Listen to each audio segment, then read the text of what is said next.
অনুষ্ঠান বাড়ি স্টাইলে দই পটল বানানো কতটা সহজ এই ভিডিওটা না দেখলে বুঝতেই পারবে না। বাই দ্য ওয়ে, আমি অঙ্কিতার মা, জিভে জল বাই অঙ্কিতা চ্যানেলে তোমাদের সবাইকে স্বাগত। যখন ভাতে নর্মাল কোনো সবজিই পছন্দ হয় না, তখন মাঝে মধ্যে এরকম দই দিয়ে পটল বানিয়ে দেখো, দুর্দান্ত লাগে বন্ধুরা। তো পটলগুলোকে প্রথমে আমি এরকমভাবে খোসা ছাড়িয়ে নিয়ে কাঁটা চামচের সাহায্যে গোটাই একটু ফুটো ফুটো করে নিয়েছি, যাতে খুব ভালোভাবে তেল মশলা পটলের ভেতরে ঢোকে। পটলগুলোকে খুব ভালোভাবে ধুয়ে নিয়ে আমি লবণ হলুদ মাখিয়ে এক সাইডে রেখে দিলাম। এদিকে কড়াইয়ের মধ্যে সর্ষের তেল বসিয়ে সর্ষের তেল গরম করে নিয়ে এই পটলগুলো আমি খুব ভালোভাবে ভেজে নেব। আর দই পটল বানাতে গেলে পটলগুলো কিন্তু এরকমভাবে গোটা গোটা রাখলেই বেশি দেখতেও সুন্দর লাগবে, খেতেও ভালো লাগবে। তো দই পটল সাধারণত অনেকে নিরামিষভাবেও বানায়, তো আমি আজকে বানাবো সম্পূর্ণ আমিষভাবে। তো দেখো, প্রথমে এখানে একটা বাটির মধ্যে আমি 100 গ্রাম মতো দই নিয়েছি। সেই দইয়ের মধ্যে নিয়ে নিয়েছি ধনের গুঁড়ো, জিরের গুঁড়ো, লবণ, হলুদ, কাশ্মীরি লাল লঙ্কার গুঁড়ো। তো সমস্ত এই উপকরণগুলো আমি দইয়ের মধ্যে দিয়ে খুব ভালোভাবে দইটাকে ফেটিয়ে নেব। গুঁড়ো মশলাগুলো এইভাবে দইয়ের মধ্যে দিয়ে যদি ফেটিয়ে নেওয়া হয়, তাহলে কিন্তু দইটা যখন তেলের মধ্যে পড়বে মশলার সঙ্গে, তখন কিন্তু কেটে যাওয়ার চান্সটা একদমই থাকবে না। এই ট্রিক্সটা তোমরা রান্নার সময় শুধু দই পটল না, দই দিয়ে যে কোনো রেসিপিই যখন বানাবে, এই ট্রিক্সটা অবশ্যই ফলো করো। তো দেখো, সমস্ত উপকরণ দিয়ে দইটাকে আমি খুব ভালোভাবে ফেটিয়ে নিয়েছি। আর এদিকে দেখো, পটল কিন্তু খুব ভালো ভাজা হয়ে গেছে। ঠিক এরকমভাবে ভেজে আমি তুলে নেব। আর পটলগুলোকে এমনভাবে ভাজতে হবে যাতে প্রায় 60% মতো সেদ্ধ হয়ে যায়, কুক হয়ে যায়, ঠিক সেরকমভাবে। এখন ওই তেলের মধ্যেই আমি দিয়ে দিচ্ছি শুকনো লঙ্কা, জিরে আর গোটা গরম মশলা।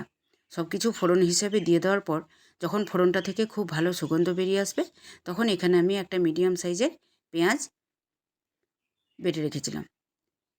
সেই পেঁয়াজ বাটাটা এখন আমি ওই গরম মশলা ফোড়ন দেওয়া তেলের মধ্যে দিয়ে দেব। যেহেতু আমি আমিষভাবে বানাচ্ছি, তাই পেঁয়াজ বাটাটা ইউজ করছি। তোমরা যদি সম্পূর্ণ নিরামিষভাবে বানাতে চাও, তাহলে কিন্তু পেঁয়াজ বাটাটাকে স্কিপ করে যাবে।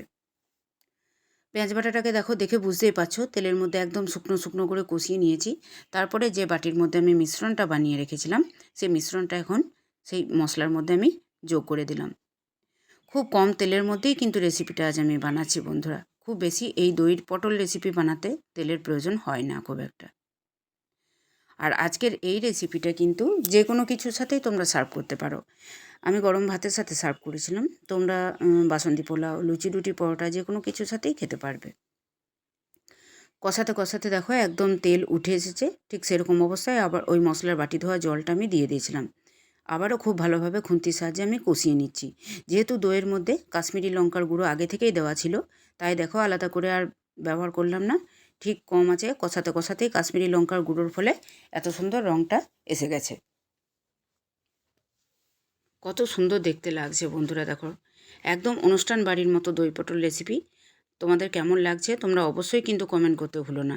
আর আজকে আমার ভিডিও যারা প্রথম দেখছো, তারা অবশ্যই চ্যানেলটাকে সাবস্ক্রাইব করে দিয়ে পাশে থাকা বেল বাটন ক্লিক করে নোটিফিকেশান অল করে রেখো, যাতে এরকম ধরনের রেসিপি আমি আপলোড করবো এবং সবার প্রথম তোমাদের ফোনে পৌঁছে যায়।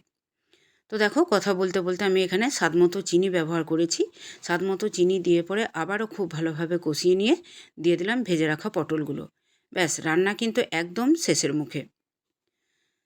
তো মশলার মধ্যে পটলগুলো দিয়ে খুব ভালোভাবে নাড়াচাড়া করে কিছুক্ষণের জন্য আমি ঢাকা দিয়ে রাখবো কম আঁচে।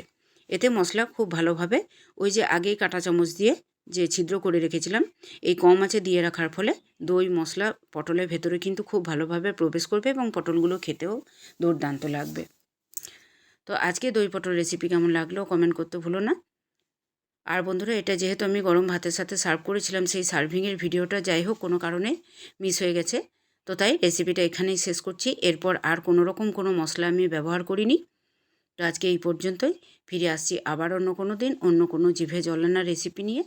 আর বন্ধুরা, কে কোথা থেকে রেসিপিটা দেখছো তোমরা অবশ্যই কমেন্ট করতে ভুলো না। আর দেখো, নামানোর সময় একটু সামান্য আমি গরম মশলা দিয়ে দিয়েছিলাম।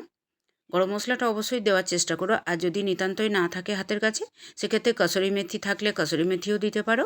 আর ধনেপাতা থাকলে ধনেপাতা কুচিও দিতে পারো।